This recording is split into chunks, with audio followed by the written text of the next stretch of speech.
की तरफ से सबका आमंत्रण करती हूँ। मैं आमंत्रित करती हूँ साध्वी श्री पिंकी जी को कि हम मंगलाचरण करके हमारे प्रोग्राम की शुरुआत करें। नमो नमो अरिहन्ताणं नमो नमो सिद्धाणं नमो नमो आयर्याणं नमो नमो जायाणं नमो लोए सब साहुणं एसो पंच नमोकारो एसो पंच नमोकारो सब पावपनासनो मंगलानंच सवे सिंह पड़े मंगहावै मंगलम मंगलानंच सवे सिंह परमंहावै मंगलम धम्म मंगल मुकिठं अहिंसा संयमो तवो देवावित्तं नामं सन्ति जस दमे से अमनो जहाँ दुमस पुफेसो बमरो आवी आई रसंग नाये पुपंकी लामई सोए पिनाई अपंग एमाए समनामुता जेलोए संति साहुनो विहंगा मावा पुफेसो दान बत्ते सनेरया दयं च वितिम लभामो नाये कोई वहमई आहा गड़े सूर्यंते पुफेसु बमरो जहाँ बहुगार समा बुद्धा जेबवंती अणिसिया नाना पिंडरे अदंता तेन बुचंती साहुनो तीवेमी है समय नदी की धार के जिसमें सब बह जाया करते हैं है समय बड़ा तूफान प्रबल पर्वत झुक जाया करते हैं अक्सर दुनिया के लोग समय में चक्कर खाया करते हैं लेकिन कुछ ऐसे होते जो इतिहास बनाया करते हैं इतिहास बनाया करते हैं दुनिया के चराचर जीवों पर कर्मों ने जाल बिछाया है क्या साधु गृहस्थ क्या बाल वृद्ध वस्त्र कोई न बचने पाया है अति शुभ कर्मों के आने से संतों का समागम मिलता है जिन वाणी श्रवण करने से दुख जन्म मरण का मिटता है दुख जन्म मरण का मिटता है ये जीवन है अनमोल इसे जो व्यर्थ गवाया करते हैं अपना कर्तव्य भुला करके पीछे पछताया करते हैं जो धर्म निभाते हैं अपना सच्चा सुख पाया करते हैं सच्चे अर्थों में जीवन को वो सफल बनाया करते हैं वो सफल बनाया करते हैं गुरुदेव के पावन चरणों में जो शीश झुकाया करते हैं भगवान की भक्ति में अपना मन खूब लगाया करते हैं श्रद्धा की ज्योत जगा करके जो ध्यान लगाया करते हैं नर से नारायण हो करके इतिहास बनाया करते हैं इतिहास बनाया करते हैं आज व्यंजना जी सफेद दाग के बारे में आप सबको बताएंगी हर वक्त ये सेवा में ही रहती हैं। बहुत बहुत धन्यवाद है, अच्छी नॉलेज देती हैं। आप भी सबके ऊपर बहुत ही महती कृपा करती हैं, फ्री ऑफ कॉस्ट। देखो, अपने लिए तो हर कोई करता है, दूसरों के लिए जो करना होता है वही सेवा, वही अच्छा कार्य माना जाता है। ताकि हम इस जन्म में अच्छे कार्य करें तो अगले वाला जन्म भी हमारा अच्छा बीते। बहुत जिनों को लाभ मिल रहा है और मनी जी विद्या फाउंडेशन ने बहुत ही अच्छा कार्यक्रम। किशोर भैया, आज तो शायद वही क्या नाम है आप, मनीषा जी का, वो आ रही हैं, तो बहुत शुभ काम है, आप कर रहे हो, तो सारे काम ये करते रहें। आप ये जो गाड़ी है ये अपनी पटरी पर आई हुई है, चलती रहे इन टाइम ऑन टाइम, तो बहुत ही अच्छा रहेगा।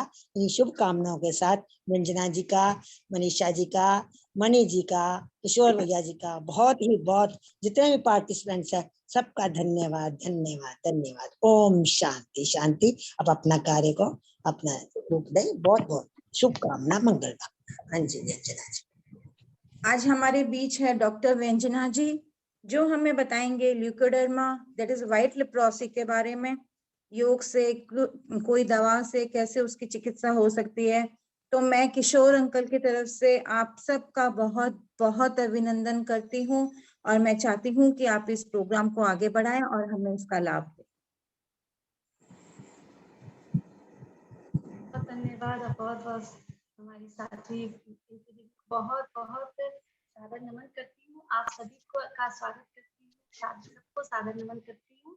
और जैसा पिंकी जी ने कहा, मनीषा जी ने कहा कि डॉक्टर वेरना, मैं डॉक्टर नहीं हूँ, मैं एक समाज सेविका हूँ, के माध्यम से लोगों का ट्रीटमेंट करती हूँ। और जैसा कि आज का हमारा टॉपिक है ल्यूकोडर्मा, सफेद दाग।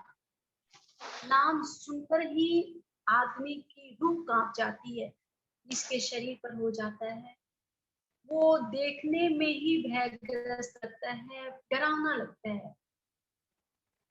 वास्तव में यह जो रोग होता है, कुष्ठ रोग के नाम से जाना जाता है, यह हमारी जीवनी शक्ति के पक्ष में किसी तरह का हमें नुकसान नहीं देता। यानी कि यह बीमारी जो है वो संक्रमक नहीं है, ये एक से दूसरे को नहीं पटती। सबसे पहला कि कई लोग देख करके भयभीत हो जाते हैं कि सफेद दाग है, उसके संपर्क में जाएंगे तो हमें भी हो जाएगा। ये हमारे शरीर में किसी तरह से भी, किसी भी माध्यम से कहीं भी फैलता नहीं है, क्योंकि यह संक्रमक बीमारी नहीं है। और वास्तव में जिसको सफेद दाग होता है वो उसके जीवनी शक्ति के लिए भी कोई घातक नहीं होता, बस देखने में भयग्रस्त हो जाता है इंसान। उसके लिए उसको कोई पीड़ा नहीं होती है, कोई दर्द नहीं होता। जैसे किसी तरह का कोई स्किन प्रॉब्लम होता है तो उसमें कष्ट पीड़ा होती है, लेकिन सफेद दाग में इस तरह की कोई भी प्रतिक्रिया हमारे शरीर, हमारी त्वचा के द्वारा नहीं देखी जाती। तो यानी कि ये हमारा फैलने वाला रोग नहीं। यह रोग शरीर में, हमारे शरीर में जो स्वस्थ मेलोनासाइट नामक जो कोशिकाएं होती है वो नष्ट होने लगती है, जिसके कारण से यह हमारे शरीर पर दिखाई देने लगता है। मेलेनोसाइट्स नामक कोशिकाएं बॉडी में जो होती है वो अगर नष्ट हो जाती है तो ये दाग दिखाई देने लगता है। उसके नष्ट होने के भी कई कारण होते हैं, उन कारणों को आज हम जानेंगे। और ये वास्तव में हमारे पूरे दुनिया में 0.5% लोगों को ये रोग पाया जाता है। और भारत में तो इसकी आबादी, ये जो रोग है 8.8% लोगों में ये रोग पाया जा रहा है। यह जो शुरू में ये जो छोटा सफेद दाग दिखाई देता है वो धीरे धीरे पूरे शरीर में फैल जाता है। उसके बाद हमारा शरीर खुद में हम अपनी त्वचा को छिपाना शुरू कर देते हैं, यानी कि बहुत ही डरावना लगता है। हम लोग जानेंगे कि इसका लक्षण क्या है, कैसे पता चलेगा कि आपको सफेद दाग हो रहा है। शरीर के हमारे वक्ष भाग में, मुंह के पास में, पांव की एड़ी के पास में, होठ के पास में, उंगलियों पर पहले लाल रंग का हल्का दाग दिखाई देता है और फिर धीरे धीरे महसूस होता है वहां की चमड़ी जो हमारी है वो त्वचा धीरे धीरे पतली होने लगती है। जो हमारी त्वचा मोटी है वो अचानक से धीरे धीरे वो लाल धब्बा के पास वाली वो पतली होने लगती है और फिर वो कन्वर्ट हो जाती है सफेद दाग में। और यही धीरे धीरे धीरे धीरे जब हम अपना शरीर का ख्याल नहीं रखते हैं, जो परहेज बताया जाता है और जो उपाय बताया जाता है वो नहीं रखते हैं, तो ये धीरे धीरे हमारे पूरे बॉडी में फैलती चली जाती है। और कुछ ऐसी दवाइयाँ होती है जो कि जैसे होम्योपैथ में कुछ ऐसी दवाइयाँ होती है जिसका हम सेवन कर लेते हैं तो ये बहुत ही तीव्रता से हमारे शरीर में फैल जाती है। और जब बहुत तेजी से फैलने लगती है तो फिर ये फिर छूटने का नाम नहीं लेती है। इसलिए हम लोगों को पेशेंस रख करके इसका ट्रीटमेंट करना होता है। तो हम लोग पहले इसका जानेंगे कि कारण क्या होता है, किस कारण से ये सफेद दाग होता है, वो जानेंगे जिसके कारण हम उसका इलाज भी उस कारण से ही पता चल जाएगा। जो कारण हमारे पास है इस सफेद दाग का होने का, उस वजह को हम अपने जीवन से हटा लेंगे तो अपने आप दाग खत्म होने लगेगा। तो इसका जो कारण है वो होता है सबसे पहला संतुलित डाइट की कमी। बॉडी में हमारे संतुलित डाइट की कमी होना इस बीमारी का कारण होता है। विटामिन मिनरल्स की कमी का होना, जो थायराइड के जो पेशेंट होते हैं उन लोगों को में भी इस तरह के रोग धीरे धीरे उभरते हुए दिखाई देने लगते हैं। डायबिटीज के पेशेंट में भी इस तरह के रोग दिखाई देते हैं। और अधिक जो केमिकल का प्रयोग करते हैं स्किन में, जैसे क्रीम पाउडर का, कोई आजकल बहुत सारे सनबर्न के से बचने के लिए बहुत सारे हम लोग जो केमिकल जो लोशन हम यूज करते हैं वो भी इस बीमारी के कारण बन जाते हैं। और कुछ होता है जेनेटिक प्रॉब्लम भी होता है, जेनेटिक में भी ये हमारे शरीर में आ जाते हैं। और होता है कि जैसे माँ गर्भ काल में पौष्टिक भोजन नहीं ले तो उसके गर्भ में पलता हुआ जो शिशु है वो पौष्टिकता की कमी के कारण उसके शरीर में ये गुण जो मैं जो बता रही थी कि वो जो सेल है हमारे मेलानोसाइट्स जो सेल होता है वो धीरे धीरे धीरे धीरे धीरे धीरे क्षीण होने लगता है। और फिर एक उम्र के बाद में उस बच्चे में वो रोग पाया जाता है, दिखाई देने लगता है। इसका कुछ कारण मेन कारण जो होता है, एक होता है लिवर का कमजोर होना। हमारे लिवर कमजोर हो जाते हैं, डैमेज हो जाते हैं, तब भी ये रोग दिखाई देने लगता है। और कभी कभी क्या होता है अचानक से कहीं चोट लग गया या जल गया तो वो भी स्किन पतला हो जाता है। तो और फिर वैसा ही हमारे शरीर में वो कमियां धीरे धीरे आने लगती, पौष्टिकता की कमी आने लगती, तो वो चला हुआ दाग धीरे धीरे कन्वर्ट हो जाता है कुछ ये सफेद दाग में। फिर होता है हमारे पाचन तंत्र जिसके कमजोर हो जाते हैं उसमें भी ये रोग देखा जाता है। कैल्शियम की कमी इस रोग का कारण हो जाता है।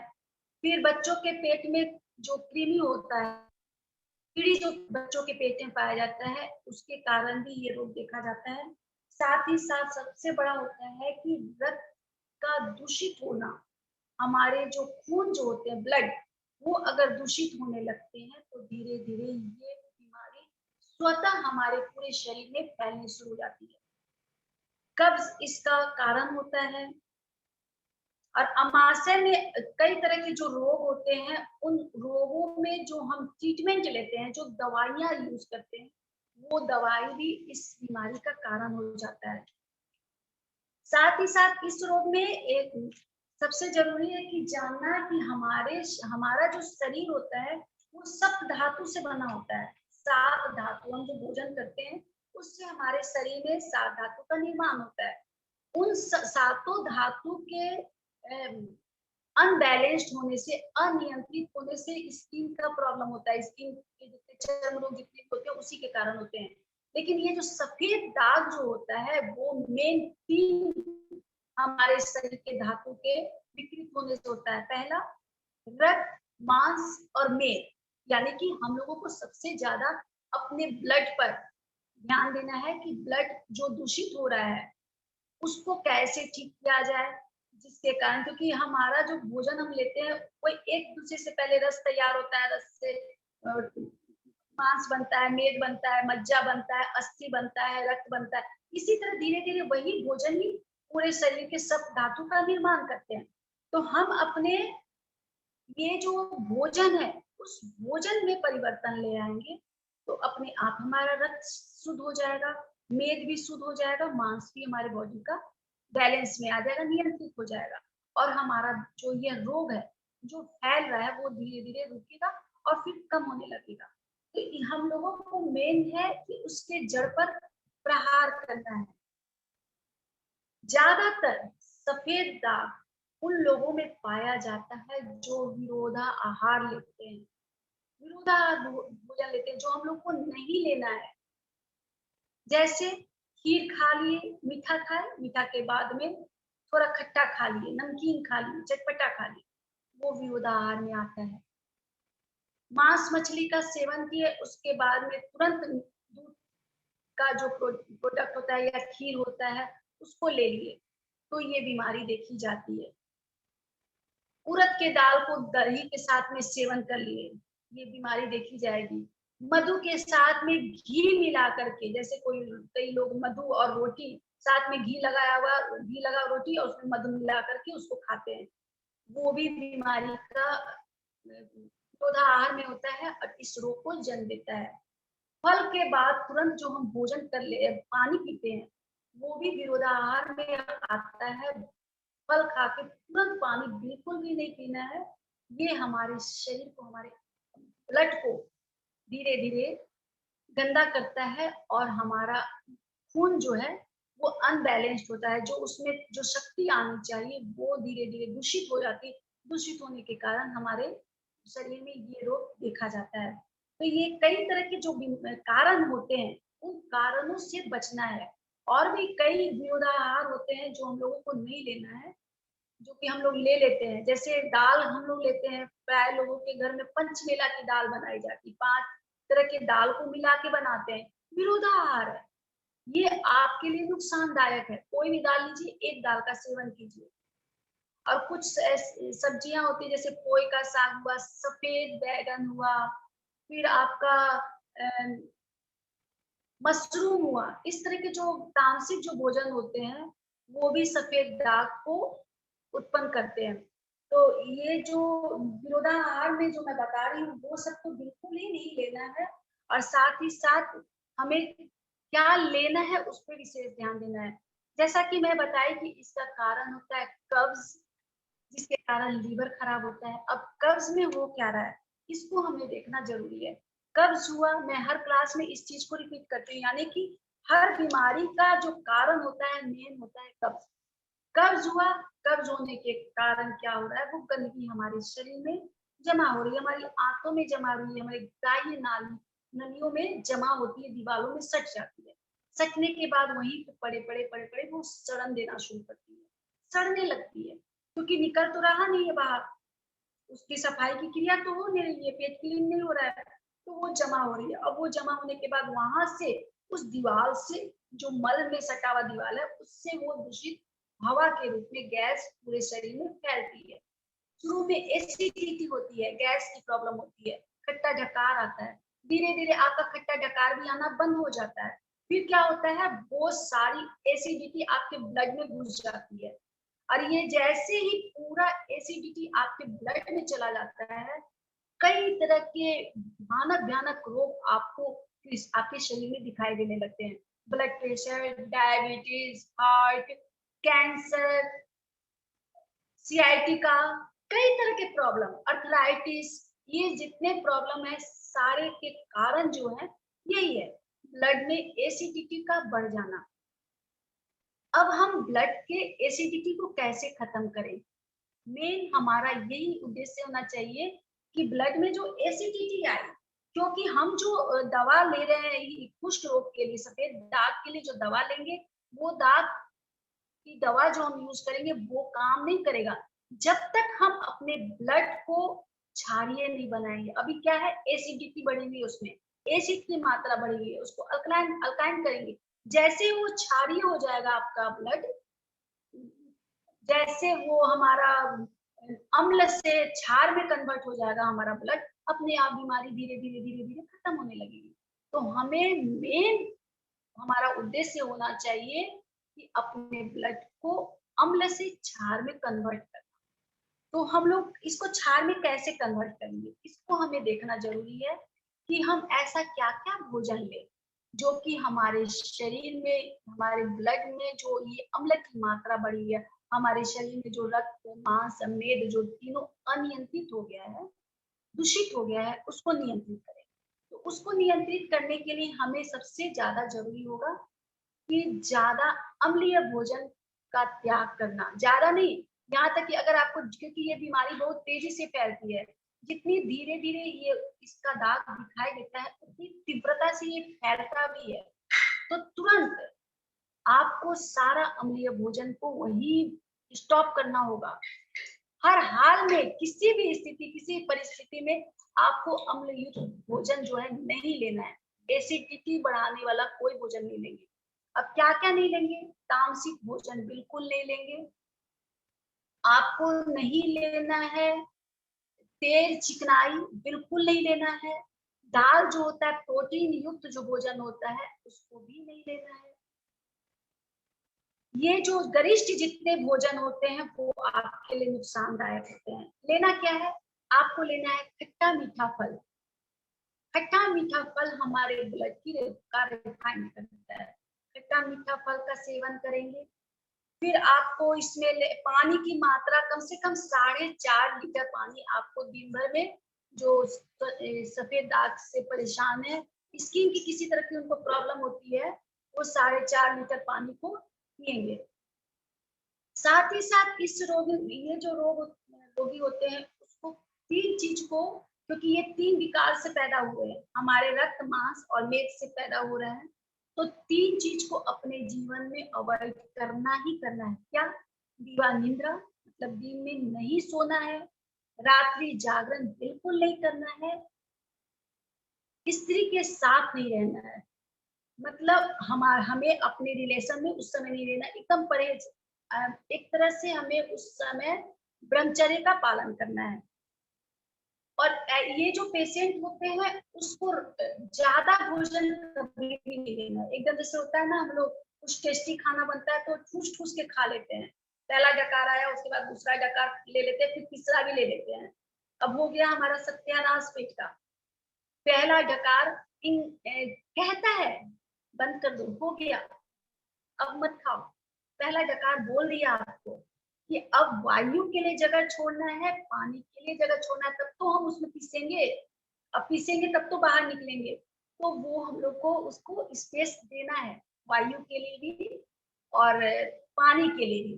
तो वो पहला डकार हमारा वो बोलता है कि अब खाना नहीं खाना है। तो हमको अपने जो इशारे जो होते हैं, हमारे शरीर के जो इशारे जो होते हैं, उसको समझना बहुत जरूरी होता है। और इसमें कुछ होता है, जैसे एक होता है त्वचा का जो भी प्रॉब्लम होता है बॉडी में, सल्फर की कमी से होता है। इसलिए आज जब होम्योपैथ के डॉक्टर के पास जाते हैं तो आपको जब सफेद दाग होता है तो सल्फर की दवा देते हैं। लेकिन आप देखेंगे कि बहुत सारे पेशेंट जो है सल्फर इसमें दिया गया उसको लिए तो उसका सफेद दाग और तेजी से बढ़ जा रहा है।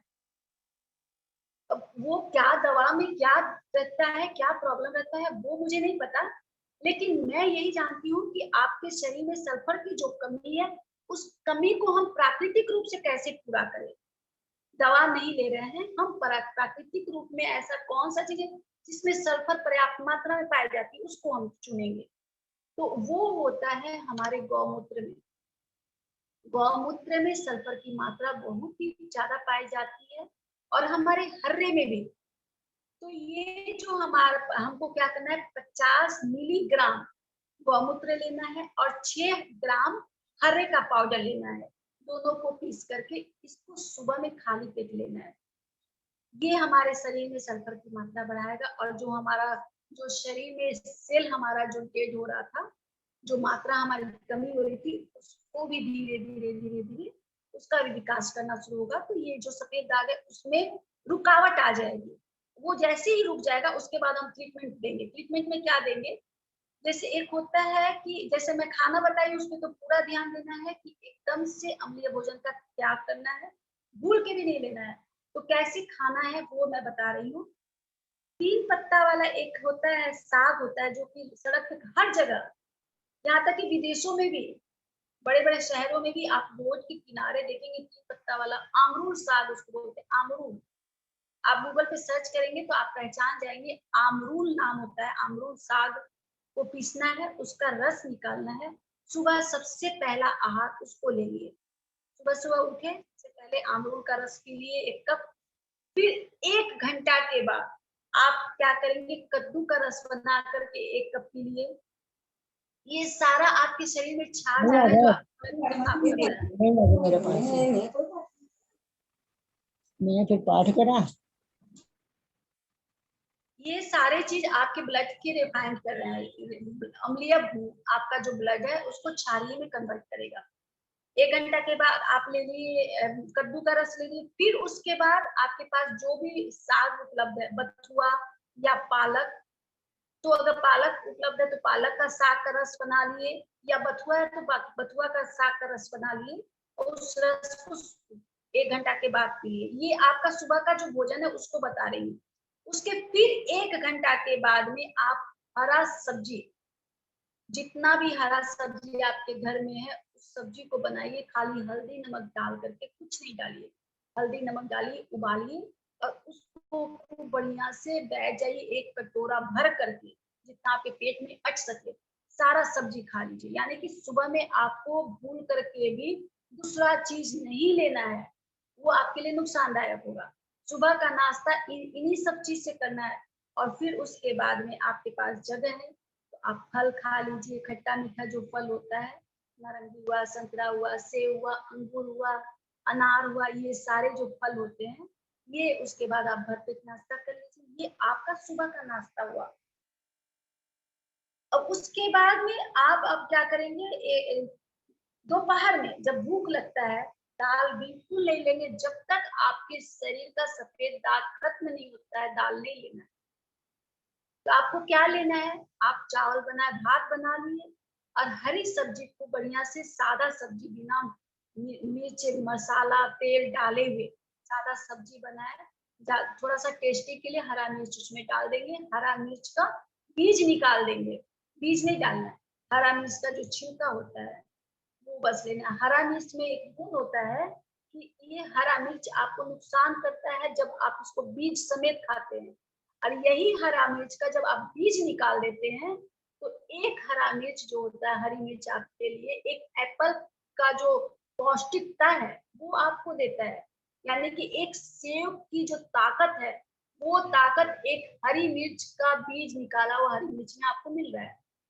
तो ये चीज इसलिए बताई हूँ, कई लोग अमीर होते तो एप्पल खा लेते हैं, जिसके पास पैसा नहीं है वो बेचारे कहाँ जाएंगे। तो अपना एक हरा मिर्च लिए, उसका बीज निकाले और ज्यादातर खा लिए, उसको वो पौष्टिकता मिल गई। तो उसमें वो जो कमी शरीर में थी, वो कमी को बैलेंस कर दिया। ऐसे ही बोला जाता है कि एक सेव रोगी के लिए बहुत ही ज्यादा पौष्टिक होता है। रोगी व्यक्ति अगर एक सेव खाता है तो वो स्वस्थ होने लगता है। तो ये वही काम करता है हरी मिर्च। तो हरी मिर्च हम बीज निकाल करके अपनी सब्जी में डाल करके, हरी सब्जी में, उससे हम अपना चावल भरपेट खा लेंगे दोपहर में। लेकिन भरपेट मतलब पहला डकार तक ही खाएंगे, दूसरा डकार नहीं आने देंगे। कभी भी सफेद दाग के जो पेशेंट होते हैं वो भर पेट भोजन नहीं करेंगे। साथ ही साथ इसमें होता है कि कुछ और भी चीज होती है, जैसे हम लोग का ये जो हमारा स्किन का जो प्रॉब्लम होता है उसका कारण होता है मूलाधार चक्र का अनबैलेंस्ड होना। तो हम लोग कुछ उसमें आसन भी करते हैं, कुछ प्राणायाम भी करते हैं, कुछ मुद्रा भी करते हैं, और कुछ घरेलू उपचार भी मैं फिर बताऊंगी। मैं पहले आती हूँ कि हम लोगों को कौन कौन से आसन इसमें बहुत ज्यादा लाभकारी होते हैं। तो हमारी इंद्राणी दीदी हमारे स्क्रीन पर है, तो मैं इंद्राणी दीदी से आग्रह करूंगी कि वो अपने पोजीशन में आ जाए। तो इसमें हम लोगों को कुछ आसन है जिसपे हम लोग को विशेष का ध्यान देना है, जिससे हमारा मूलाधार चक्र बहुत अच्छे से प्रभावित हो। तो पहला हमारा पेट को, चूंकि इसमें मैं बताई कि हमारा लीवर और पेट का कब्ज कारण होता है, तो इसके लिए उत्प्रेक्षेप मुद्रा जो हर क्लास में हम लोग बता रहे हैं, लगातार वही आसन रोज बताए जा रहे हैं। तो ये हमारा पहला होता है, बेड पर ही हम तकिया हटा करके इस तरह सिरहा एकदम चित लेट जाते हैं। और उसके बाद हम धीरे धीरे सांस लेते हुए पेट पर, पहले पैर को मोड़े, सांस लेते हुए पेट पर अपने पैर को दबाए, घुटना सीना से सटा लेंगे। 8 सेकेंड सांस को रोकने की कोशिश करेंगे और फिर झटके से सांस छोड़ते हुए पैर को फेंक देंगे आगे की ओर। ये एक खेप होता है। इस तरह हमें कम से कम 4-5 खेप करना है। फिर से एक बार करके दिखाएंगे। सांस लेते हुए पेट पर दबाव डालें, घुटना सीना से सटा, 8 सेकेंड हम इसी पोजीशन में रुकेंगे और फिर सांस छोड़ते हुए झटके से पैर को फेंक देंगे। ये क्या हो रहा है, जो हम पेट पर दबाव डाले हैं, तो सुबह सुबह बेड पे करना, उठे बिना। तो इससे क्या हो रहा है कि हमारे पेट के मल पर दबाव पड़ रहा है। मल हमारे जो भीतर के हैं, गंदगी वो टूट रही है, और जो झटके से पैर को फेंक रहे हैं तो वो गंदगी टूट करके नीचे की ओर, यानी कि मल द्वार के रास्ते की तरफ को जा रही है। अब हम इसी पोजीशन में हम 3-4 बार करने के बाद बाएं करवट होकर के उठ के बैठते हैं। जो चुपके मुक्के बैठने में कंफर्टेबल है वो चुपके मुक्के बैठेंगे, नहीं तो आप ऐसे भी नॉर्मल बैठ करके आलती पालती मार करके भी। रात को रखा हुआ सिरहाने रखा पानी को आपको पीना है। जो आप रात को ही एक रात पहले आप पानी रख लेंगे अपने सिरहाने। जग, तांबा का जग सबसे अच्छा होता है। तांबे के जग में पानी भर के रखिए, तुलसी पत्ता भी डाल दीजिए और अच्छा हो जाएगा। गुण आपका 100 गुना बढ़ जाता है। तो उस पानी को ऊपर से हम पी लेते हैं, सुबह का लाल। अभी जो मैं पोषक तत्व की बात कर रही थी, वो पोषक तत्व सारे पोषक तत्व जितने हम सब्जियां खाते हैं, फल खाते हैं, अनाज खाते हैं, सारे सब्जियों में, सारे फलों में, सारे अनाजों में जो पौष्टिकता होती है, वो सारी चीज हम जो लेते हैं, उन सारी पौष्टिकता हमारे लार में होती है। सुबह के लार में जो रात भर में हमारे मुंह में जमा होता है, वो लार में वो सारे गुण अपने आप आ रहते हैं, क्योंकि वो लार क्षारीय गुण से संपन्न होता है। जैसे हमारी मिट्टी में गुण होता है, गौमूत्र में जो गुण होता है, वही गुण हमारे लार में भी होता है। तो इस लार को हम क्या करते हैं, उस पानी के साथ में घोट जाते हैं। उसको हमको थूकना नहीं है। सुबह सुबह हम जो कुल्ला करते हैं वो हमारे लिए नुकसानदायक होता है। तो हम ऊपर से वो सारा पानी पी लिए, पीछे कुल्ला करके। पहला आसन हुआ। दूसरा आसन होता है कर्मासन। इंद्राणी देवी कर्मासन करके दिखाएंगी। हम लोग खड़े होकर के इसको पहले करते हैं। खड़े होते हैं, दोनों हाथ की मुट्ठी बनती पीछे की ओर से। स्क्रीन पर हम देख रहे हैं।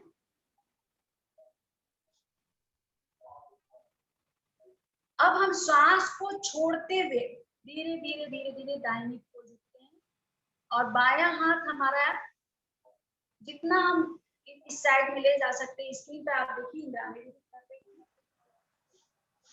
8 सेकेंड इसी पोजीशन में हम रहते हैं और फिर धीरे धीरे सांस लेते हुए सीधे होते हैं, हाथ सीधा। अब हम सांस छोड़ते हुए फिर हम बाएं साइड झुकते हैं। हाथ हमारा दाहिने साइड चला गया। 8 सेकेंड इसी पोजीशन में रहते हैं। ध्यान देना, घुटना मोड़ना नहीं चाहिए, अब कमर से ही झुकना है। 8 सेकेंड सांस को रोक कर रखें, फिर सांस लेते हुए सीधा हो जाए, सीधा होंगे। अब हम श्वास छोड़ते हुए आगे की ओर झुकेंगे। आगे की ओर झुक रहे हैं, हाथ हमारा देखिए ऊपर की ओर जा रहा है। कोशिश करनी है नाक घुटने से सटाने की, नहीं सकता है कोई दिक्कत नहीं है। 8 सेकेंड इसी पोजीशन में सांस रोक के रखेंगे, फिर सांस लेते हुए हम पीछे की ओर जाएंगे। सांस लेते हुए हम पीछे की ओर चले गए। 8 सेकेंड वहीं पे सांस को होल्ड किए और फिर सांस लेते हुए सीधा। ये फिर अब इसी पोजीशन को हम बैठ कर करेंगे। घुटने पर बैठेंगे, सेम यही पोजीशन। अब हम हाथ को पीछे ले जाएंगे, दोनों हाथ को बैंड करेंगे और श्वास को छोड़ते हुए दाहिने साइड झुकेंगे और हाथ वही जैसे खड़े होकर पोजीशन में थे उसी पोजीशन में 8 सेकेंड रुकेंगे,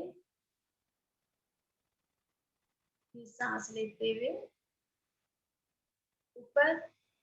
अब सांस छोड़ते हुए बाएं साइड झुकेंगे,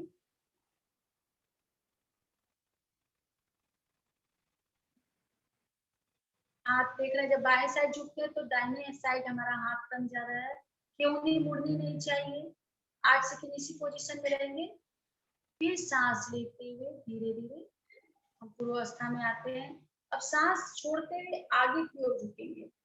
सांस छोड़ते हुए आगे की ओर आए,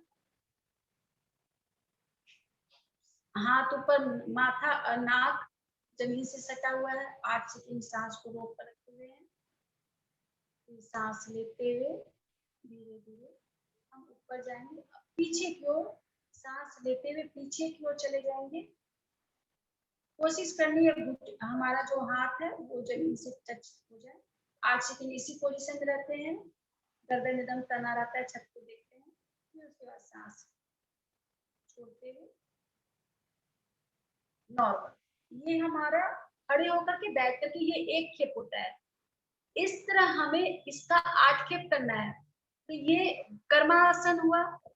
हमारे स्किन संबंधी जो प्रॉब्लम होती है, हमारे लीवर संबंधी जो प्रॉब्लम होती है, पाचन संबंधी जितनी प्रॉब्लम होती है, उन सब प्रॉब्लम में ये हमारा जो कर्मासन है बहुत ही ज्यादा कारगर होता है, बहुत ज्यादा काम करता है। तो इसको हम लोग को ध्यान से करना है। और ये वीडियो क्योंकि एक बार में समझ में नहीं आएगा, तो ये हमारा जो वीडियो है आपको AM yoga for liberation YouTube channel पर भी मिल जाएगा। वहां पे आप कर्मासन सर्च करेंगे तो आपको वहां पे ये आसन करते हुए दिखाया जाएगा। वहां पे पूरा बेनिफिट बताया गया है। तो पूरा एक प्रोसेस को आप देख के जब करेंगे तो आपके लिए वो करना आसान हो जाएगा।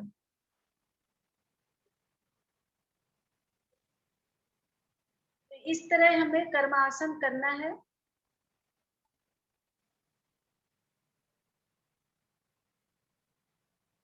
दीदी करके दिखा रही है। तो कर्मासन के बाद में हम लोग नेक्स्ट आसन, इसको भी हम लोग अपने नियम के अनुसार विधि जो बताई गई है सांस का प्रोसेस, उस प्रोसेस के अनुसार ही करना है।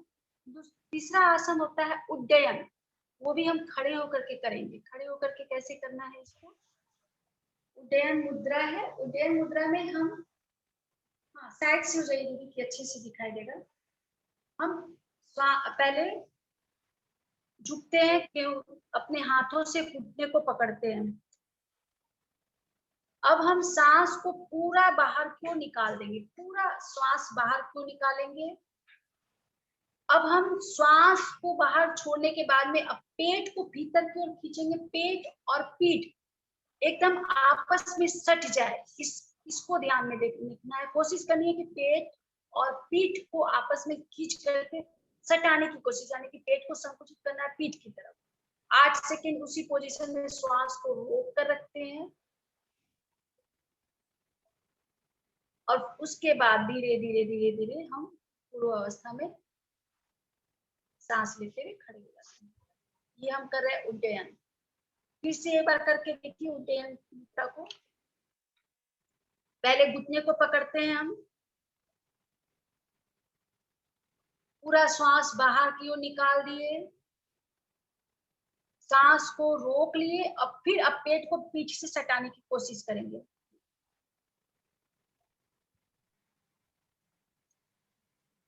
आठ सेकेंड पूरा श्वास को रोके हुए हैं और इस पोजीशन में रहेंगे। उसके बाद धीरे धीरे हम पूर्वावस्था में आएंगे। इस पोजीशन में जब हम झुकते हैं आगे की ओर तो हमारी दृष्टि एकदम सामने की दीवार पर रहती है। सांस को छोड़ते हुए झुकते, सांस को रोक लिए और पूरे पेट को खींच लिए पीठ की तरफ, यानी कि पेट को पीठ से सटाने की कोशिश करेंगे।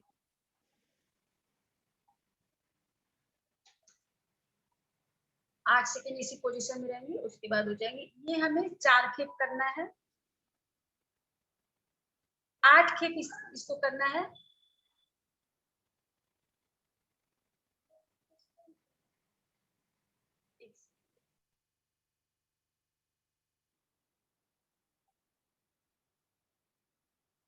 कर रहे हैं उड्डयन मुद्रा। उड्डयन हमारे पेट संबंधी जितनी भी प्रॉब्लम होती है उसके लिए बहुत ही अच्छा होता है। हमारे जॉइंट्स में जो टॉक्सिन जमा हो जाते हैं उस टॉक्सिन को ये वहां से हटाता है। हमारे बॉडी को डिटॉक्स करने में सहायता करता है, क्योंकि देख रहे हैं कि पेट पीठ से जो सटा रहे हैं, खींच रहे हैं, उस खींचने के दौरान में हमारी पूरी आंत संकुचित हो रही है और फैल रही है। संकुचन और फैलाव की क्रिया होती है। तो इस प्रोसेस को एकदम अच्छे से करना है। इसलिए भी आप देख रहे हैं उद्यन मुद्रा, हमारे जितने आसन आप लोग को बताए जाते हैं, सारे आसन आपको वहां पे हमारे चैनल पर मिल जाएंगे। आप वहां से देख करके ही इसको कीजिए, ताकि आप कभी भी कुछ भी गलत नहीं करें। प्रोसेस जो है उसको एकदम सही करना जरूरी है। तो ये हमारा उद्यन था। और नेक्स्ट आसन होगा हमारा अग्निसर मुद्रा। ये सारे आसन सुबह में करने हैं। सुबह में खाली पेट जब हम फ्रेश होकर के आते हैं, छेद मुद्रा बेड पे कर लिए। बेड पे करने के बाद पानी पी लिए। पानी पी के जब पेट हमारा साफ हो जाता है, उसके बाद हम इस आसन को, सारे आसन को करेंगे सुबह में। जितने आसन बताए जा रहे हैं सब सारे सुबह सुबह करने हैं। अब हमारा नेक्स्ट आसन है अग्निसार मुद्रा। अग्निसार मुद्रा में हमें क्या करना है,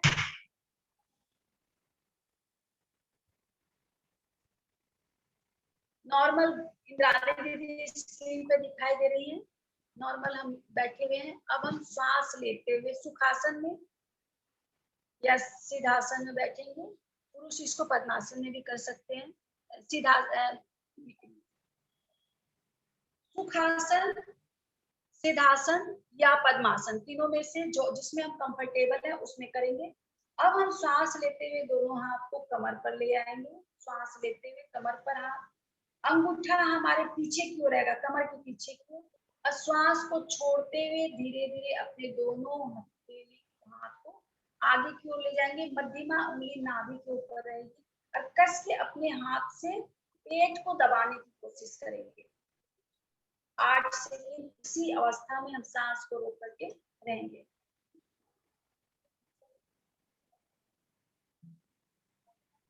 आठ सेकंड इसी पोजीशन में सांस को रोके हुए हैं, पेट को दबाए हुए हैं। पेट को इतना दबाना है कि महसूस होना चाहिए कि पेट और पीठ बिल्कुल एक हो गया। और फिर सांस छोड़ते हुए नॉर्मल दोनों हाथ हमारा घुटने पर। अभी हम कर रहे हैं अग्निसार मुद्रा। हमारे पेट संबंधी जितनी भी समस्याएं होती है, सारी समस्या के लिए बहुत ही अच्छा होता है। यहाँ पर हम देख रहे हैं हमारा पूरा ध्यान नाभि पर है। नाभि यानी कि मणिपुर चक्र। हम जब मणिपुर चक्र पर दबाव डालते हैं तो मणिपुर चक्र से सटे हुए जो नीचे की ओर जो चक्र है वो भी प्रभावित होते हैं और उसके ऊपर के चक्र जो है वो भी प्रभावित होते हैं। यानी कि हमारा मूलाधार चक्र, स्वादिष्टान चक्र प्रभावित हो रहा है। मणिपुर चक्र पे तो दबाव ही है और उस पर अनाहत और विशुद्ध, ये पांचों चक्र इस मुद्रा से प्रभावित हो रहे हैं। यानी कि ये चक्र में जो भी त्रुटियां हैं, जो उससे चक्र के सटे हुए जो ग्लैंड्स है, सब्स ग्लैंड्स है, उसमें जो भी कमियां हैं जिसके कारण हार्मोन सिक्रेशन बैलेंस भी नहीं है, वो धीरे धीरे नियंत्रित होने लगता है। क्योंकि पेट की गंदगी खत्म हो रही है, सारे टॉक्सिन शरीर से निकल रहे हैं, तो धीरे धीरे हमारा शरीर स्वस्थ होना शुरू होता है। तो ये हमारा है अग्निसार मुद्रा। बहुत ही अच्छी मुद्रा होती है, जो कि अपने दिनचर्या में भी रखना चाहिए। इसको भी हम कम से कम 8 से 10 बार करते हैं। ये हमारा अग्निसार मुद्रा। इसके बाद हम लोग करते हैं दीर्घ प्रणाम। दीर्घ प्रणाम में हम लोग इसी पोजीशन में आसन में बैठेंगे, पंजे के बल बैठेंगे दीर्घ प्रणाम के लिए।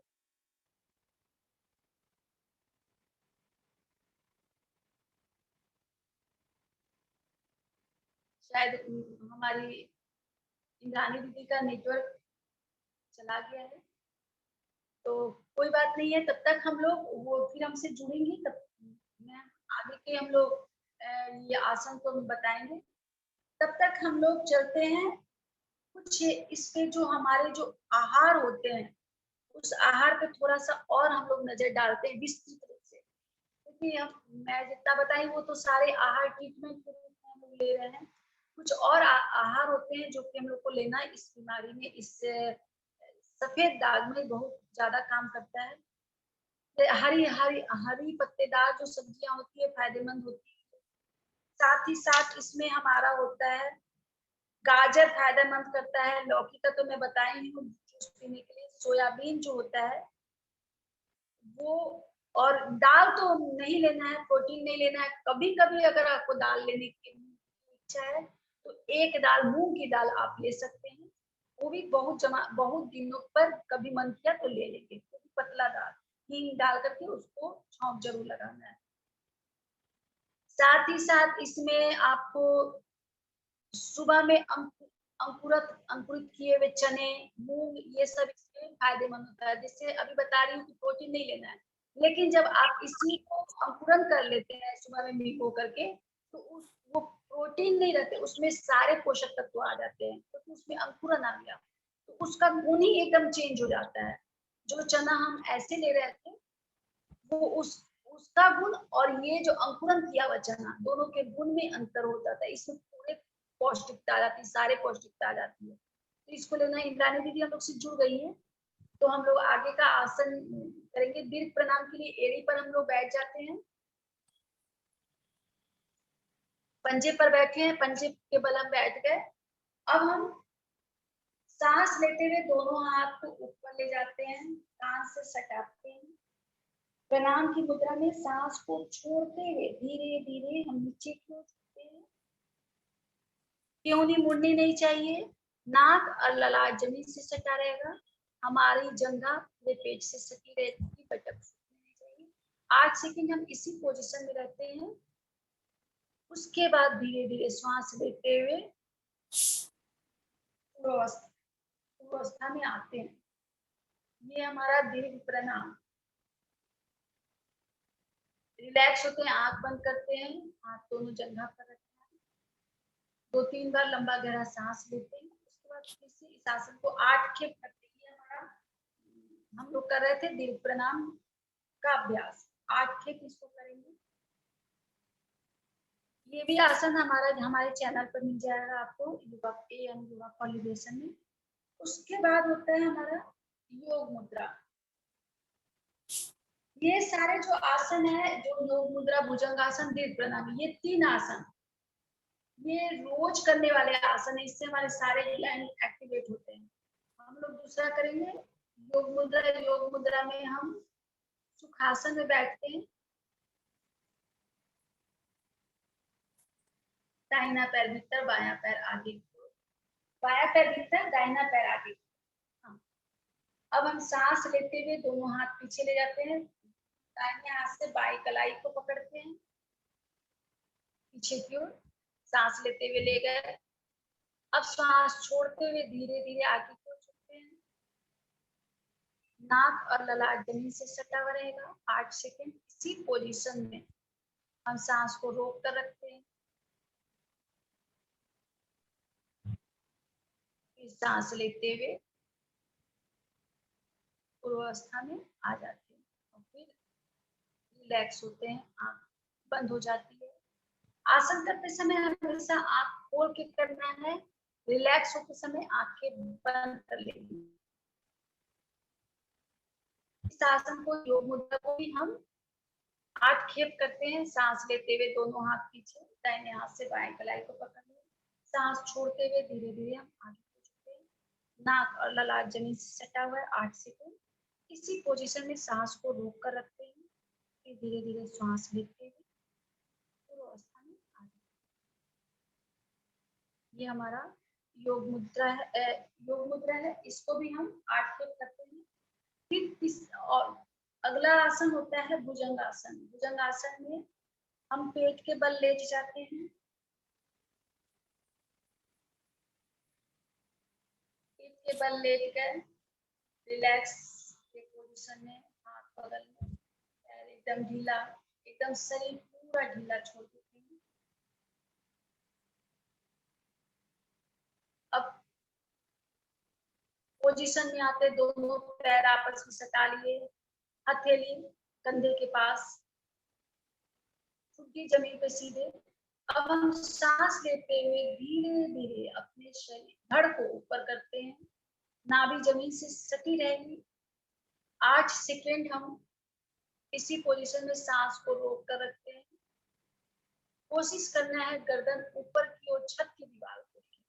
8 सेकंड इसी पोजीशन में रहने के बाद सांस को छोड़ते हुए वापस आते हैं। हम कर रहे हैं भुजंगासन। भुजंगासन हमारे लिए बहुत ही ज्यादा महत्वपूर्ण है और बेसिक 3 आसनों में ये आसन गिना जाता है। योग मुद्रा भुजंगासन योग प्रणाम। सांस लेते हुए धड़ को ऊपर उठाते हैं, नाभि जमीन में ही रहेगी, गर्दन ऊपर, दृष्टि छत की दीवार को देखेगी। 8 सेकंड उस पोजीशन में हम रहते हैं। फिर सांस को 8 सेकंड रोकने के बाद सांस को छोड़ते हुए धीरे धीरे हम अवस्था में आते हैं। इस आसन को भी हम 8 खेप करते हैं। तो ये हमारे कुछ आसन है।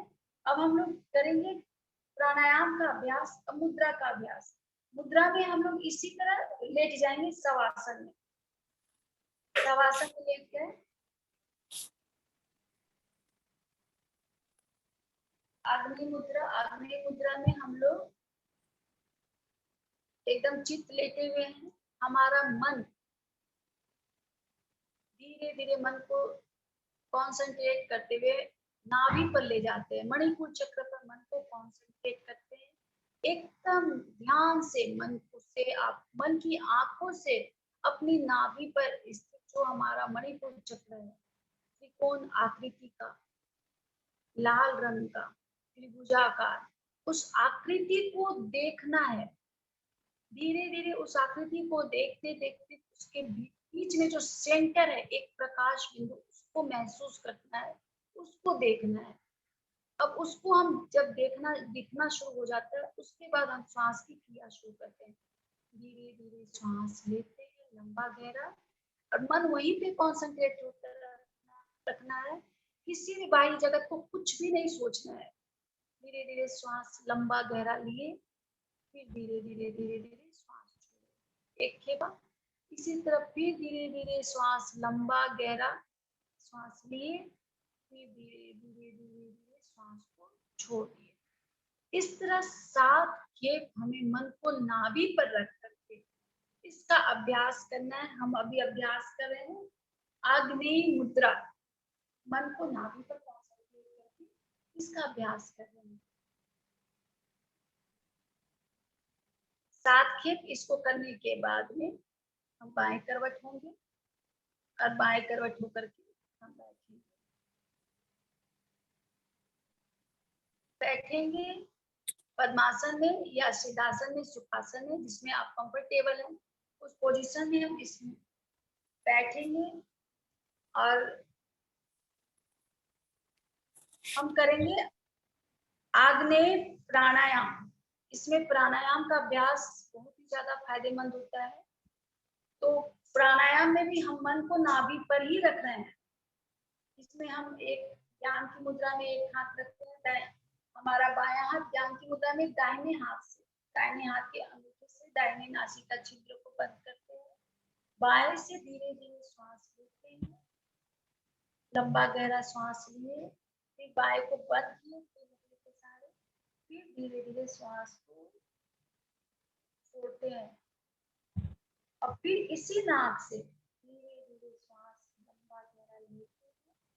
अब इस नाक को बंद करते हैं फिर धीरे धीरे बाएं नाक से सांस को छोड़ते हैं। नाक को दाबने के लिए ध्यान देना है। अंगूठा का प्रयोग और उंगली का प्रयोग करना है, पोंटर का प्रयोग नहीं करना। ये एक खेतवा फिर से देखेंगे। दाहिने बाएं नाक से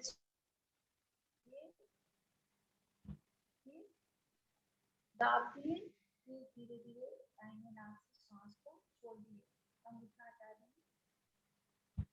और फिर धीरे धीरे दाहिने नाक से सांस लिए, अंगूठा से बंद की, फिर इसको छोड़ दी, फिर धीरे धीरे लंबा गहरा सांस बाएं से छोड़ दिए। एक खेप होता है।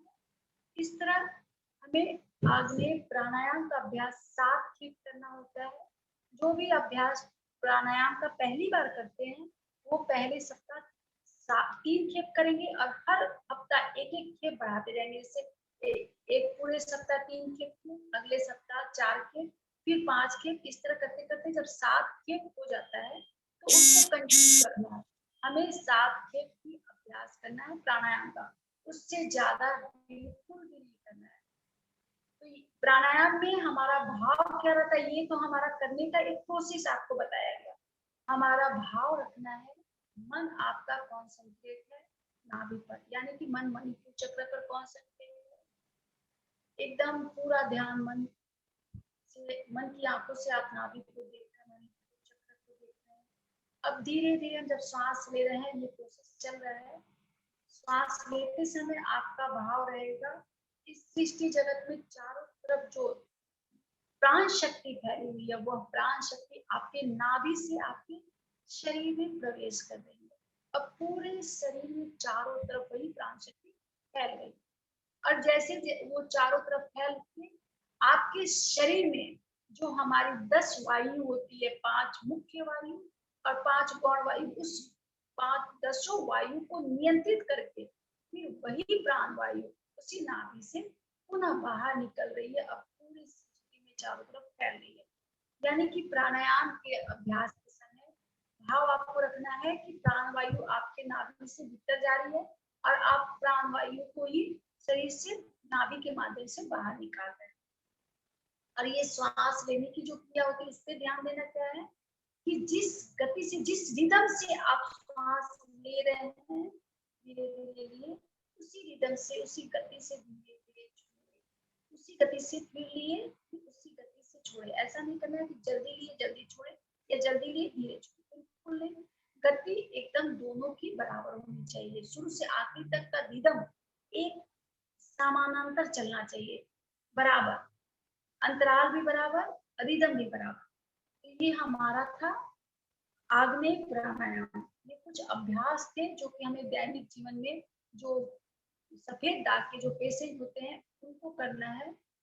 और ये जो प्राणायाम का अभ्यास बताई हूँ और जो मुद्रा का अभ्यास बताई हूँ और हमारा उद्दयन मुद्रा का जो अभ्यास बताई हूँ, उसको शाम को भी पेशेंट को करना है। और साथ में एक होता है, इसमें आपको और अच्छा काम करता है आतप स्नान। आतप स्नान इसमें बहुत ही ज्यादा काम करता है। तो आतप स्नान कैसे करेंगे, हमको सुबह का जो धूप होता है जिसमें हम धूप सह लेते हैं, बहुत कड़ा धूप हमारे लिए नुकसानदायक होगा। सुबह का जो धूप होता है उस धूप का हमको इसमें आतप स्नान करना है उसमें। तो उसके लिए कैसे करना है, आपको हल्की धूप में आपको जाना है और साथ में कपड़ा जो आप पहने हैं, जो आपका जो स्थान, जो आपका अंग रोग से ग्रसित है, जहां आपको सफेद दाग है, उस पार्ट को खुला रखना, उसको कपड़े से ढक करके नहीं जाना है। अगर आप कपड़े से ढक लेंगे तो आपको उसका फायदा नहीं होगा। आपका उसका सही, आपकी त्वचा खुली रहनी चाहिए, उस पर पूर्ण रूप से धूप लगना ही चाहिए। आप क्या करेंगे, 15 या 20 मिनट धूप का सेवन किए अच्छे से, उसके बाद आप छांव में आएंगे, भींगा तौलिया से देख पूछेंगे, पूरे शरीर को अच्छे से भींगे तौलिए से मसाज देंगे। मसाज दे करके फिर आप धूप में जाएंगे, जब आपका शरीर का टेम्परेचर एकदम ठंडा हो जाता है मसाज देने के बाद में, तो फिर आप धूप में जाएंगे, धूप में फिर सेवन करेंगे। इस तरह 3 बार करना है। धूप सेवन करके फिर आप छांव में आएंगे, छांव में आकर के फिर से आप क्या करेंगे, गीले तौलिए से उस शरीर को, उस त्वचा को, जहाँ पे आपको दाग है उस त्वचा को पोछेंगे, फिर धूप में जाएंगे। 3 खेप करने के बाद चौथा खेप जब आएंगे तब उसमें आपको ऑलिव ऑयल तेल जो होता है उस तेल को उस पर लगा देना, अच्छे से मसाज देना है, कुछ देर मसाज दे करके आपको छोड़ देना है।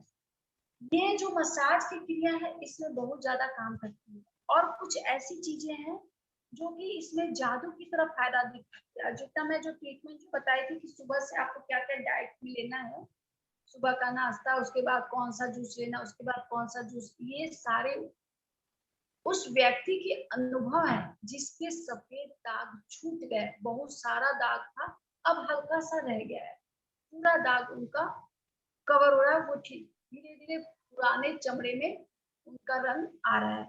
तो वो जिनको लाभ हुआ है उनका अनुभव मैं आप लोगों के साथ शेयर की थी, वो जो डाइट ले रहे थे। साथ ही साथ इसमें एक चीज होता है, फास्टिंग, एकादशी का व्रत, इसमें बहुत ही ज्यादा काम करता है। तो एकादशी का व्रत कैसे करना है, हम इसमें फायदा करता है निर्जला एकादशी। निर्जला एकादशी करेंगे, दूसरे दिन पेट की सफाई करेंगे। जैसे सुबह से आज सुबह उठे, सुबह से पानी नहीं लिए, कुछ भी नहीं लिए, दिन भर निराहार बिना पानी के दिन भर रहे। दूसरे दिन सुबह में उठे, सुबह में उठ करके नींबू पानी बनाए। कैसे बनाना है, शीशा का गिलास लेना है, उसमें 2 चम्मच सेंधा नमक डालना है, 2 कागजी नींबू उसमें निचोड़नी है, और उसके बाद 4 गिलास पानी गर्म करना है, और उसको फेंट करके 5-10 मिनट में सारे पानी को आपको पी लेना है। पूरा पानी आप पी लेंगे 5 मिनट 10 मिनट में, उसको ज्यादा देर नहीं रखना है। अगर ज्यादा देर रख लेंगे, मतलब धीरे धीरे उस पानी को पिएंगे, तो क्या होगा, वो पानी आपकी बॉडी में ऑब्जर्व कर लेगा, त्वचा में चला जाएगा। खाली पेट था वो त्वचा में जाएगा, नुकसान देगा, एसिडिटी को बढ़ा देगा। और हम इस सारे पानी को एक साथ पिए तो क्या हो रहा है, ये पूरा पानी आपके पेट में सीधे गया, पेट में गया यानी कि आपकी आंत में गया, आंत की गंदगी को तोड़ने का काम करेगा। एक साथ जाने से आपका पेट का जो डब्बा है, यानी कि मैं खुल करके साधारण सी भाषा में बता रही हूँ, ये जो हमारा पेट है, पेट में सारा जो अन्न आंत है, वो सारी चीजें जो है, उसमें वो पानी डब डब पूरा भर जाएगा। वो गर्म पानी, नींबू पानी, जो नमक है, वो भरने के बाद उसके भीतर में जो गंदगी सटी हुई है, वो गंदगी टूटनी शुरू होगी। तो ये जो 5-4 गिलास जो पानी पिए, उससे आपके भीतर बुलबुल शुरू हो जाए। जैसे जैसे वो गंदगी टूटनी शुरू होगी, वो उसमें एक मोशन फील होगा आपको। तो जैसे आपको मोशन फील होता है, आप फ्रेश होने के लिए जाइए, फ्रेश होकर के आप पाएंगे आपका गला सूखेगा। 4 गिलास पानी के बाद भी, गर्म पानी पीने के बाद भी आपका गला सूखता रहेगा। आपको अवॉइड नहीं करना है, आपको ठंडा पानी, ठंडा मतलब फ्रीज नहीं, नॉर्मल पानी आपको पीते रहना है।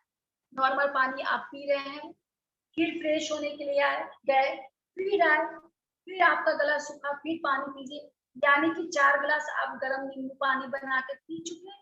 और उसके बाद फ्रेश जितनी बार होकर के आ रहे हैं, आपको प्यास लगती जाएगी, आप 3-4 गिलास फिर से पानी पिए, यानी कि सुबह सुबह फास्टिंग के दूसरे दिन आपके पेट में 8 गिलास पानी गया, और वो पूरा क्लीन कर रहा है। जब तक आपका मल सफेद रंग का नहीं निकल रहा है, तब तक आप इस क्रिया को करते रहिए, पानी पी पी करके जाते रहिए। तो वो जैसे लगे कि अब पेट एकदम क्लीन हो गया, सफेद पानी की तरह मल आ गया है, तब आप क्या करेंगे, अब 2-3 केला लेंगे, उसको चबा करके, अच्छे से चबा करके उसको खा लेंगे। उससे आपका पेट बंद जाएगा, और फिर एक बार फिर मोशन फील होगा, तो आंत में जो कहीं गंदगी बह जाती है, छूट जाती है, वो भी उसको निकाल देती है बाहर। उसके बाद आप फ्रेश होते हैं, फ्रेश होकर के आप थोड़ा सा हल्का सा एकदम पतली खिचड़ी आप खाइए, पतली खिचड़ी खाइए, जिसमें मूंग का दाल डाल करके खाइए। ये आपका फास्टिंग के दूसरे दिन का आहार बता रही हूँ। एक पेशेंट जो कि सिर्फ एकादशी का व्रत और आतप स्नान, जो धूप का सेवन जो करने के लिए बताई हूँ, उस प्रोसेस को करके दूसरी कोई औषधि नहीं लिया गया, सिर्फ आतप स्नान और फास्टिंग। एकादशी का, निर्जला एकादशी का व्रत करके उधर स्नान करते थे, उनका पीठ पर इतना बड़ा दाग था सफेद, वो अपने आप खत्म हो गया। तो ये अनुभव के आधार पर आप लोग के पास जो दवाइयां बताई जाती है, पूर्ण रूप से अनुभव पर आधारित है। और ये जो ट्रीटमेंट हम लोग, मैं जो लेकर के आती हूँ, ये हमारा यौगिक चिकित्सा द्रव्य गुण पर आधारित ट्रीटमेंट है, जो कि हमारे आनंद मार्ग के संस्थापक भगवान श्री श्री आनंद मूर्ति जी के द्वारा लिखा गया है। उनका जो बताया हुआ ट्रीटमेंट है, उस ट्रीटमेंट को मैं आप लोग के बीच में शेयर करती हूँ। और ये ऐसा ट्रीटमेंट है कि जो सचमुच में कारगर होता है, अगर हम पूर्ण रूप से इसको फॉलो करें। जैसे मान लीजिए मैं बताई कि आपको ये आसन करना, आप आसन कर लिए, और जो चीज मैं बताई कि ये नहीं खाना है, आप उसको खा रहे हैं। जो बताई कि खाना है उसको भी खा रहे हैं, और जो नहीं खाना उसको भी खा रहे हैं, दोनों चीज आपका चल रहा है साथ में। तब क्या हो रहा है यहाँ पर कि एक ट्रीटमेंट तो गया, दूसरा ट्रीटमेंट आप नहीं दे रहे हैं। यानी कि यौगिक ट्रीटमेंट का मतलब है फुल ऑफ ट्रीटमेंट। योगा भी करना है, जो निर्देश दिया गया उसको भी नहीं करना है, जो निर्देश दिया गया करने के लिए उसको भी करना है।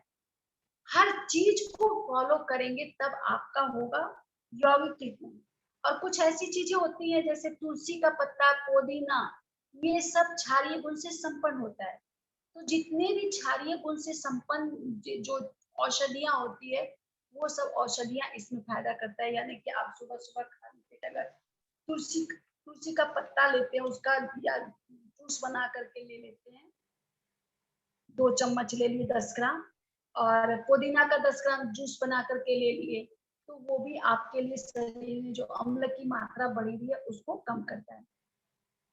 तो ये सारे जो दवाइयां हैं, ये साथ में करते हुए, दवाई तो मैं कुछ नहीं बताई, मैं क्या बताई हूँ, सारे उपाय जो हम खा रहे हैं,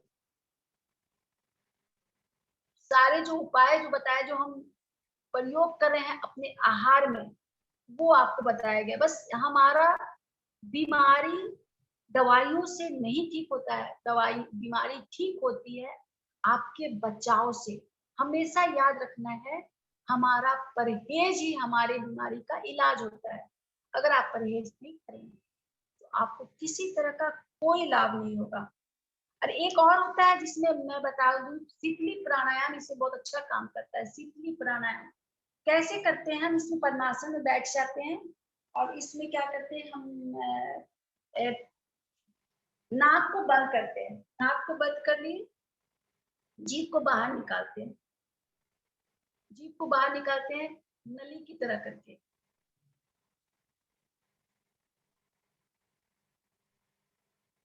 ये हमारा जीभ निकला हुआ, नाक बंद है। अब क्या कर रहे हैं, हमारे सुबह के समय में इसका समय क्या होता है, सुबह का समय, शाम का समय और आधी रात्रि का समय। अगर रात को आपकी नींद टूट गई है उस समय ठंडी ठंडी हवा चलती है, यानी कि उस समय हमारे वायुमंडल में नमी होती है, उस नमी को ग्रहण करना है। कैसे ग्रहण करेंगे? तो हम पद्मासन बैठ के नाक को बंद कर लिए, जीभ को बाहर निकाल लिए और मुंह से जितना भी है, जितना बाहर में आपकी हवा है उसको धीरे धीरे पूरा पीए। जैसे नाक पूरा दो बंद, नाक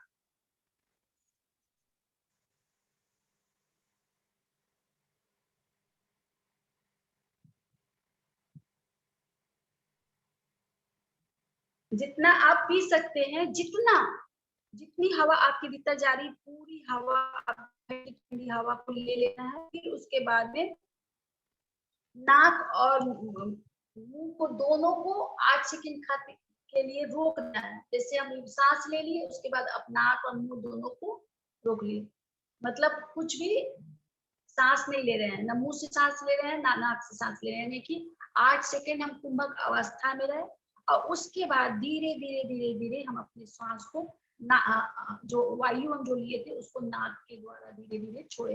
यानी कि मुंह से लिए 8 सेकंड सांस को रोक लिए, फिर नाक से धीरे धीरे सांस को छोड़ दिए। ये हमारा शीतली प्राणायाम, इसको 8 खेप करते हैं। शीतली प्राणायाम कई तरह की बीमारी में बहुत ज्यादा कारगर होता है। स्किन की जिसको प्रॉब्लम होती है उसमें फायदेमंद होता है, मन शांत करता है, लीवर को ठीक करता है। जो माइग्रेन की जो पेशेंट होते हैं या फिर जिनको साइनस का प्रॉब्लम होता है, वैसे पेशेंट के लिए अच्छा होता है।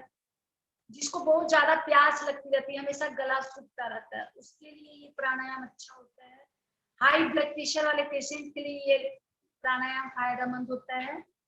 ये सबसे बड़ा चीज है इस प्राणायाम का फायदा, शीतली प्राणायाम का, यह हमारे ब्लड को शुद्ध कर देता है, यानी कि ब्लड में जमा एसिडिटी को साफ करता है, कम कर देता है। तो ब्लड की रिफाइन के लिए ये प्राणायाम, शीतली प्राणायाम बहुत अच्छा होता है। तो ये हमारे जो ट्रीटमेंट आज के क्लास में मैं बताई हूँ, आपको पूरा करना है और एकदम विश्वास के साथ करना है, क्योंकि ये जितने ट्रीटमेंट मैं आपको बताई हूँ, ये पूरा एक व्यक्ति का अनुभव है जो कि ठीक हुआ। जबकि ये जो सफेद दाग होता है वो ठीक होता नहीं है। प्राय लोग से यही सुना गया ये हेम्योपैथ में गए तो और ज्यादा बढ़ गया तो फिर वो तो खत्म ही नहीं होता। एलोपैथ में तो है ही नहीं, इसका तो इलाज ही नहीं है, सफेद दाग का तो इलाज ही नहीं है। और कुछ ऐसी दवाइयां भी होती है जो कि रिएक्शन कर जाती है कि तो कि और वो मतलब ज्यादा आपको और परेशान करती है। तो अंग्रेजी दवाइयों से, केमिकल युक्त जो लोशन हम यूज करते हैं, उन चीजों को अवॉइड करना है और आतप स्नान एकदम मानना है। और 3 जो चीज बताई वो 3 धातु को अपने रक्त, मेद और मांस, इस 3 को ठीक करने के लिए मैं क्या बताई, दीवा निद्रा, रात की जागरण और संसर्ग, पति पत्नी का संसर्ग नहीं होना चाहिए। जब तक ये रोग है तब तक आपको साथ में रहना। तो ये खुल करके ये बताया जा रहा है कि ये 3 चीज को अवॉइड करना ही है। अब भर पेट नहीं खाना, यही आपके इस 3 धातु को नियंत्रित करेंगे। ये जो 3 धातु आपके शरीर से जो खराब हुए हैं, रक्त, मेद और मांस, इसको नियंत्रित करने के लिए ये 3 जड़ है जो उसको मजबूत कर देंगे। तो ये 3 चीज को अपनाना है।